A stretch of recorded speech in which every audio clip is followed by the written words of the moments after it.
5 বছর আগের একই দিন এই একই ভেন্যু। ভাগ্য তখন সহায় ছিল বাংলাদেশ দলের। এই ঢাকা স্টেডিয়ামে যে শেষবারের মতো নেপালের বিপক্ষে জয়ের হাসি হেসেছিল লাল সবুজ বাহিনী, এবার সেই ভেন্যুতে আবারও নেপাল মিশন হাভিয়ার কাবরেরার দলের। ঘরের মাঠে হামজা সমিতদের নিয়ে এবার নেপালের বিপক্ষে লড়াইয়ের অপেক্ষায় লাল সবুজের দল। গেল 31 অক্টোবর থেকে ক্যাম্প শুরু করলেও পুরো দল নিয়ে অনুশীলনের সুযোগ পেলেন মাত্র একদিন। হিমালয়ের দেশটির বিপক্ষে ম্যাচে ইনজুরির কারণে পাওয়া যাবে না শেখ মুরসালিনকে। জাতীয় দলের জার্সিতে অভিষেকের অপেক্ষায় আছে কিউবা মিচেল, মোরশেদ। আর কানাডিয়ান প্রিমিয়ার লিগ খেলে বাংলাদেশে আসায় ভ্রমণ ক্লান্তি থাকলেও সমিতকে নিয়ে আশাবাদী কোচ হাভিয়ার কাবরেরা। প্রস্তুতি ভালো হয় নেপালের বিপক্ষে জিতে ভারত ম্যাচের প্রস্তুতি ভালোভাবে ঝালিয়ে নিতে চায় লাল সবুজ।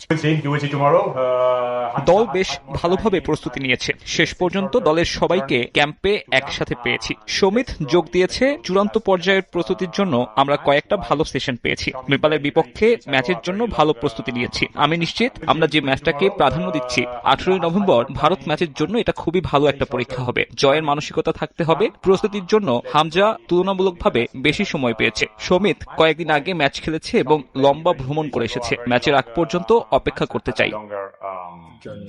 আমার টিমে তো 4 জন আছে। সো আমি ইভেন ক্লাবে আমি ওর সাথে থাকি। সো ভালো নলেজ আছে, বাট আমরা আন্ডার এস্টিমেট করি না। আমরা জানি নেপাল স্ট্রং টিম আর ডিফিকাল্ট টিম। এখন তো ম্যাচ ইজ নট 90 মিনিটস, এখন তো ম্যাচ হচ্ছে 95, 98।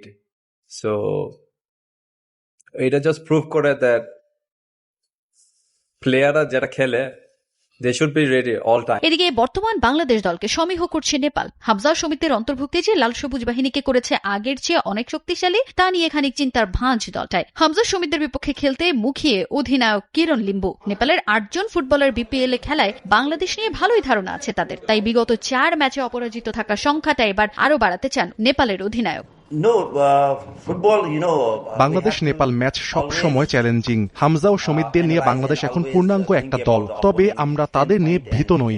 দিন শেষে এটা দলীয় খেলা। প্রতিপক্ষকে সব সময় আমাদের বিশ্লেষণ করতে হয়। হামজা বাংলাদেশের জন্য গুরুত্বপূর্ণ খেলোয়াড়, তবে আমাদের খেলোয়াড়রা মানসিকভাবে ভীষণ শক্তিশালী। আমরা কোনো চাপ অনুভব করছি না।